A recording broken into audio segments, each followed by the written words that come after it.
Bienvenidos a su canal de la Iglesia Bíblica Bautista, Razón para Vivir, con el pastor Jared Suárez.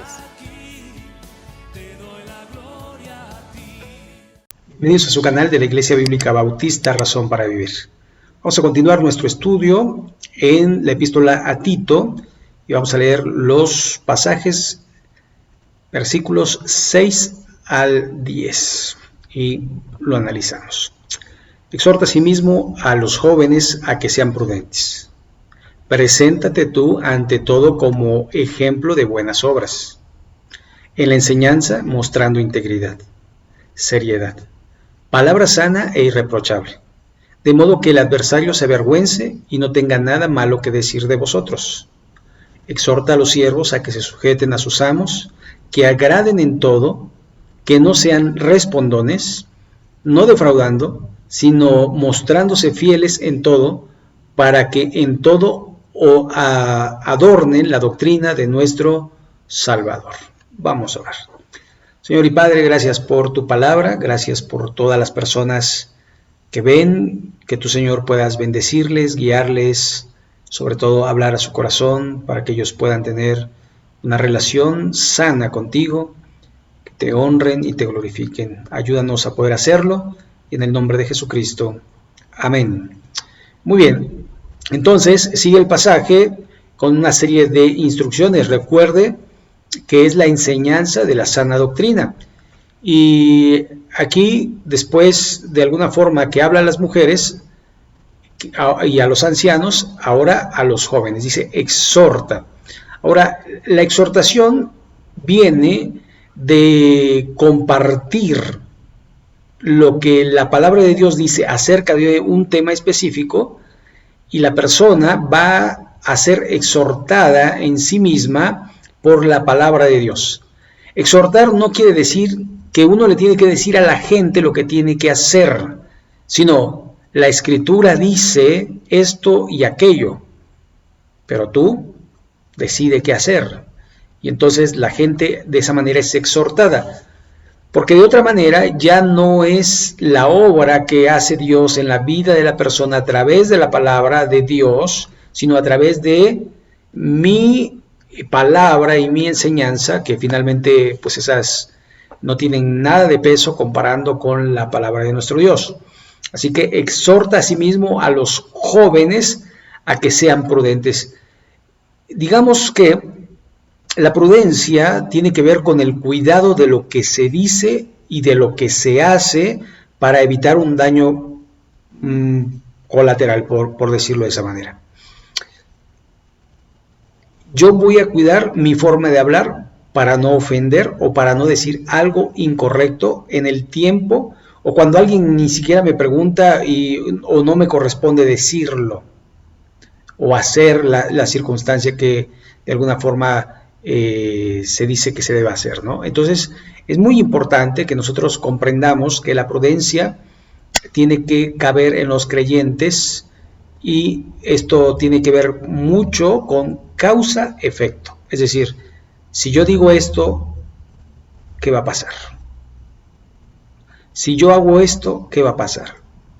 No solamente decir las cosas por decirlas o hacerlas por hacerlas y después, híjole, creo que no debía haberlo dicho, creo que no debía haberlo hecho, pero en realidad la prudencia tiene que ver con evitarse daños mayores y también el tener cuidado en hablar o en decir cosas que de alguna forma no nos corresponden. Y después en los tiempos, ¿verdad? Manejar los tiempos. Esto es muy importante. A los jóvenes que sean prudentes, que miren causa-efecto.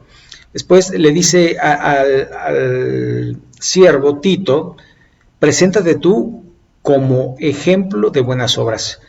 Y realmente una de las cosas que nosotros tenemos que hacer es primero hacer para que las otras personas puedan decir, sí, yo quiero ser como esta persona, porque se comporta correctamente, porque es fiel, porque es una persona modesta, porque es una persona humilde, porque es una persona recta, porque es una persona que teme a Dios, porque etcétera, etcétera, ¿no?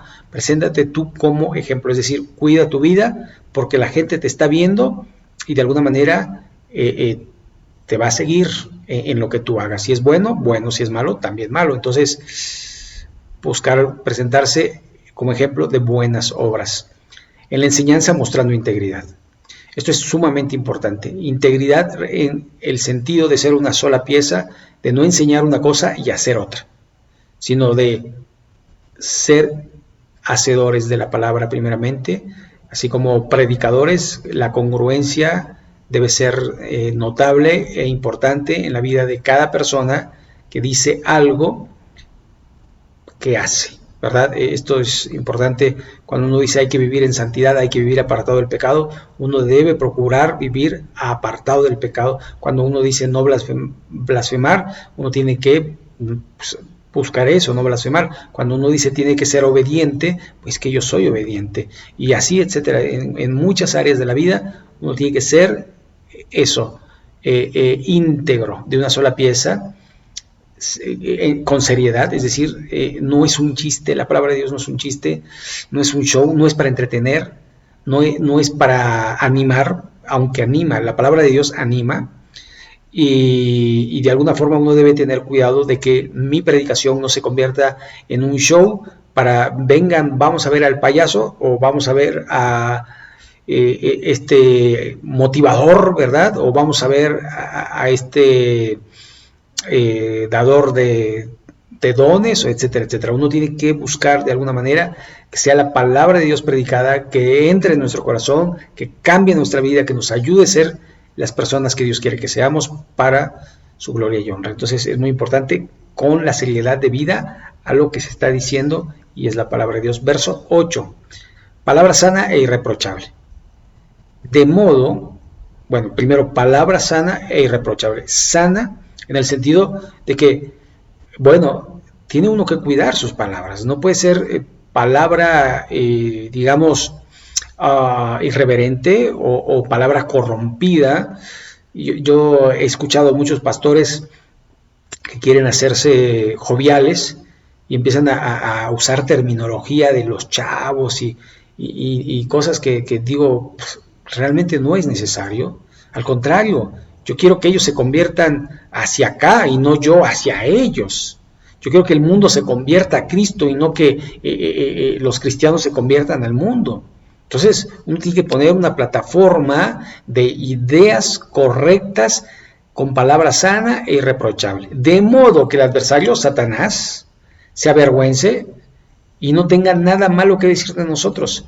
Es decir, ¿ya viste? ¿Se acuerdan cuando Job, en el libro de Job, viene Satanás con los hijos de Dios y viene a acusar, porque es el acusador de los hermanos?